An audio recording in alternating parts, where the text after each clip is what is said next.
Senior X here with another sell-off review. What is a sell-off review? Well, if you watched a few of my other videos, I have no idea when this is going to air. I am selling off some old pieces, but before I do, I thought I'd review them. And as I say in every video, it's kind of a mistake because as I look at it, I'm like, why should I sell this? Especially some of these, I'm probably going to lose a little bit of money on. Some will make money.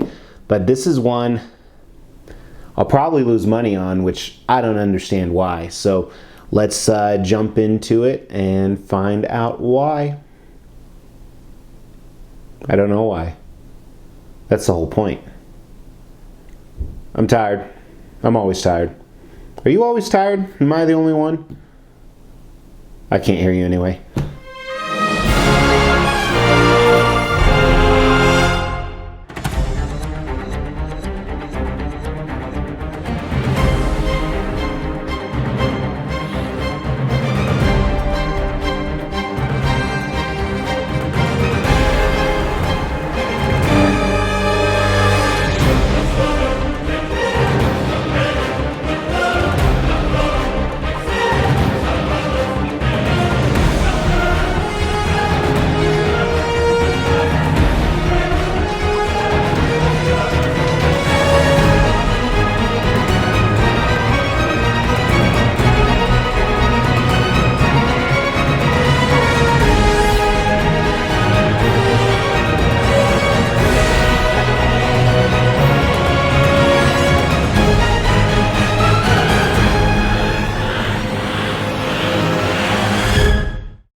Mr. X here on the Extreme channel with Sideshow quarter scale Batman vs Superman Wonder Woman. So this is not Batman or Superman. However, it is the representation of Wonder Woman from the Batman vs Superman movie, played by Gal Gadot. That's how I pronounce it. Deal with it.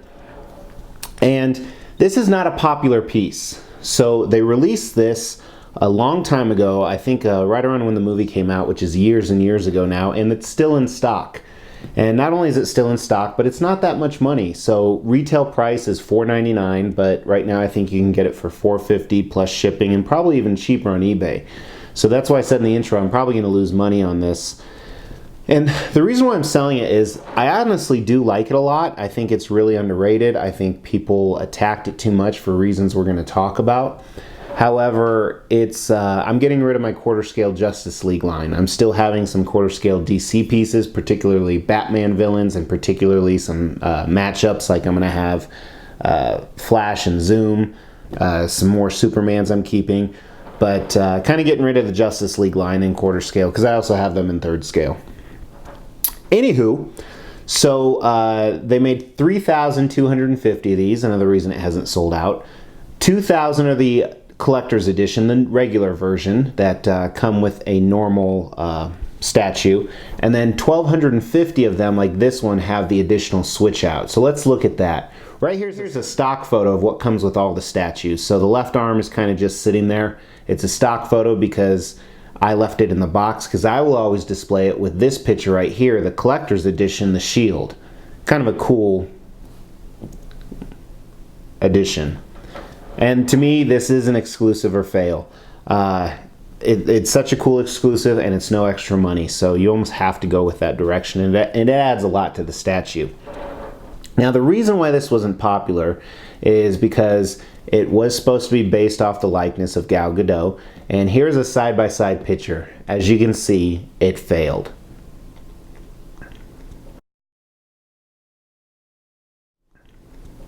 So I understand if people are wanting to buy this for that reason, you would not want to buy it. However, I think it looks like a great Wonder Woman. I don't consider it a likeness to her, so it's just a great Wonder Woman, which we're going to talk about some of that in the concept and the paint and sculpt. But let's get dimensions on her. She doesn't take up a big footprint, which is great. So she's a little under 20 inches tall. Probably 12 inches deep and maybe about 11 inches wide. For exact dimensions, go to Sideshow's website. There are going to be a few QC issues, mostly with sculpt and paint, mostly around the sandals here, but otherwise it's a really good looking statue. And if you guys think I'm trying to pump up this statue because I'm selling it and I don't want to lose money, well, you don't know Mr. X really well. He pisses away money. I honestly do like it, and this may not even air till after I sell it. So let's jump into the concept and design of this. I think it's a good look for Wonder Woman. I mean, first of all, they have what I call on the sub base, it's this, I assume this is kind of a lasso, kind of a rope, the braided twine all around it. It's gold. And again, there are a few QC issues we're going to see when we get up close. Kind of different. And then the regular base, she's sitting on a pile of rocks, and they actually did do a good job on the rocks. We're going to see some building parts or some type of red irons coming out. And she's sitting there. It is a museum pose, but she's ready for battle. Very dynamic. She has her sword drawn. She has her shield out. Her facial expression, there's a little bit of miss on that. She looks bored. Of course, if I was a Wonder Woman, I'd probably get bored because I'd be able to kick anyone's ass. So I do like the concept. From a design standpoint, it looks really good. There's a tiny bit of gap in between the feet, so not really a huge job. People often joke that Sideshow has a good factory and a bad factory, and who knows if that's true or not, but if it is, this came from the bad factory. Doesn't mean it's a bad piece. But like I said, ironically, the reason why this piece isn't selling is because everyone thinks the likeness is off. And I've never seen a Wonder Woman statue I liked. In the quarter scale. I am getting the 1/3 scale from Prime 1 from the Justice League movie. I'm also getting the Queen Studios and the Infinity Studios busts. I don't know why I'm getting 2 of those because I'm only going to keep 1. But yeah, so concept is good. Design, a few tiny issues, but otherwise it's they did a great job hiding the seam lines. The fact that there's no switch out portrait is great for me. They didn't have to put a collar on her to hide a seam line, so great job on that, Sideshow. Now let's jump into the paint and sculpt, and this is a few areas where it kind of is like, just a few little areas. And again, this is nitpicking. And you know, the nice thing I really like is Sideshow recently, as you guys know, has been raising their prices. Now a quarter scale or a premium format piece is approximately $600 to $700, where it used to be a $400 to $500 like this. For the most part, in my opinion, they are keeping the quality up there. There are a few misses from the bad factory. I'm going to start using quotes during all my reviews. So let's dive in and let's start on her base. Here we go. So again, this rope twine, I don't know what's going on with the paint job on this. There's areas, especially where it meets the base, that it's a complete miss. A few of them, there's kind of orange specks in there, and I don't know what happened. And then the paint on the rope itself almost looks like it's faded, and I don't know if that's intentional or not. If it's intentional, it's cool. If it's not, then it's just a big mess of paint. But I do like the fact that it is a braided lasso type thing going on. But what I really like, they did a good job on the rocks. You typically don't see that with Sideshow. I like the texture on them. Lots and lots of grainy texture, make it look like real rocks. There's different kind of piled up rocks throughout, and the paint application is pretty decent. It's exceptionally well done for a cheaper statue. Very impressed by that. And then those red iron beams that are coming out, again, they look good. Really tarnished, these rusty red, brown colors. They're bent. So like I said, it's almost like she's standing on a building remains. There's flecks of orange and red in there as well, and the dents and scratches. Looks good.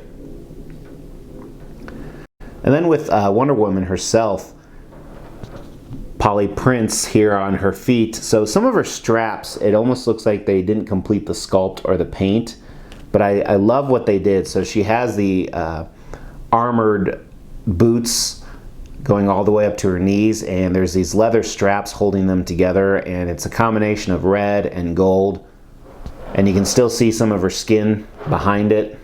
Very Amazonian-like. Makes you think of way back in kind of the time period she's from. Classic Wonder Woman traits on the red part of it that we're going to see evident in her upper torso. Then these gold knee pads. Again, it's the same gold that's in the front and bottom of her boots.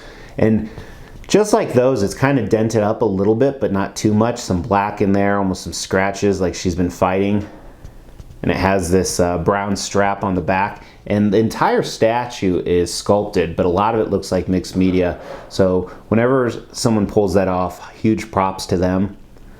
And then here's her thighs. I think the color's a little boring. I think they could have added more, maybe some pink tones in there to mix it up a little. And she's very trim, not really any muscle showing, but very athletic.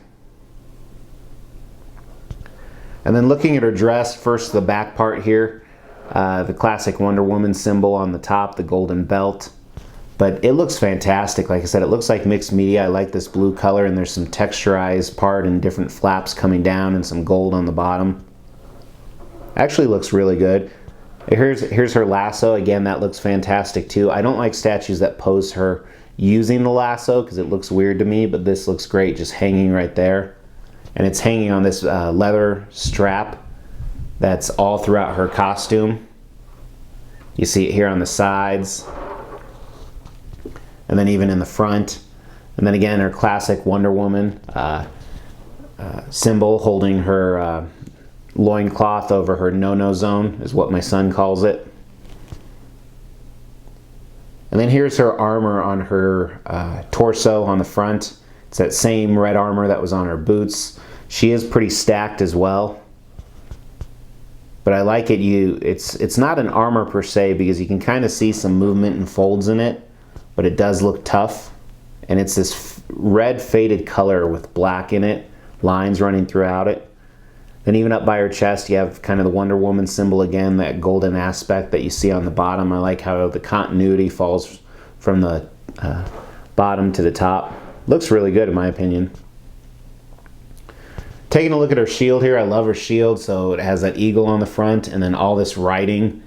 Almost looks like Latin or whatever Amazonian writing there is.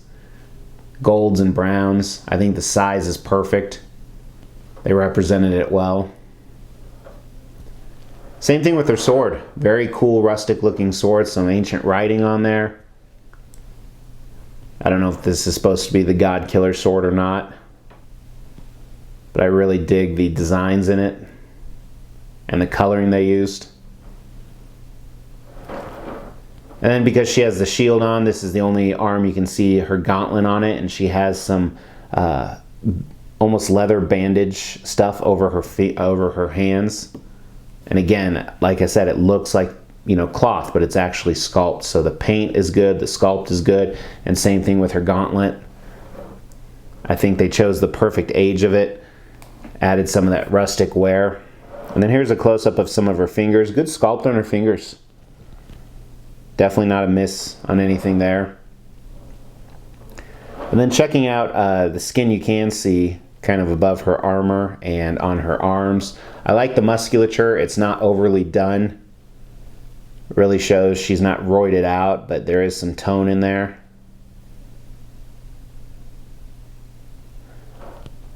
Big fan of that. And then let's look at her hair. I like her hair. It's flowing, different strands, different directions. I wish they would add a little more coloring than the solid black in there.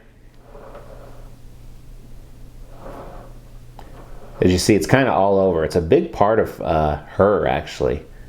Tons and tons of hair.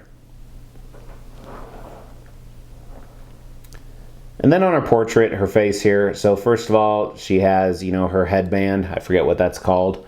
But some good coloring and good wear on there. Kind of like her knee pads. A little more coloring in her flesh tones here. You see some of that pink. I think a repaint would go a long way with this statue. I think the eyes they did an okay job with. There's really no expression in her face either, so that's why you don't see any lines around her eyes or her mouth letting anything know that's going on. She looks kind of bored. I think her mouth is another problem with that. Really dark, a little too dark lipstick on her. She just looks so peaceful. She doesn't look like she's fighting, so I think that's a miss, but it looks decent. So kind of an interesting, controversial piece. I know people bash this piece, but It could have been much better, but it's 440 bucks. I mean, the age-old adage of you get what you pay for. Now with Prime One Studios, we're paying $1,500 for some quarter scale statues. So, yeah. So let me know what you think the best Wonder Woman statue is. I may pick one up if I love it. I haven't seen one that I love. I don't like any of the new, the Prime 152. I don't like the new Sideshow. There's a custom one that's being worked on I might have my eye on. But otherwise, that's it. So guys, if this is your first time watching, please drop me a subscribe, and you can see plenty of old stuff and lots of new stuff. This is the Extreme channel because we have an Extreme collection. If you are into statues, join some of the Facebook statue groups. I'm an admin on a couple different ones. Probably the biggest one I'm an admin on is in my link. Go check that out and say Mr. X sent you. Otherwise, really appreciate you guys watching. Until next time.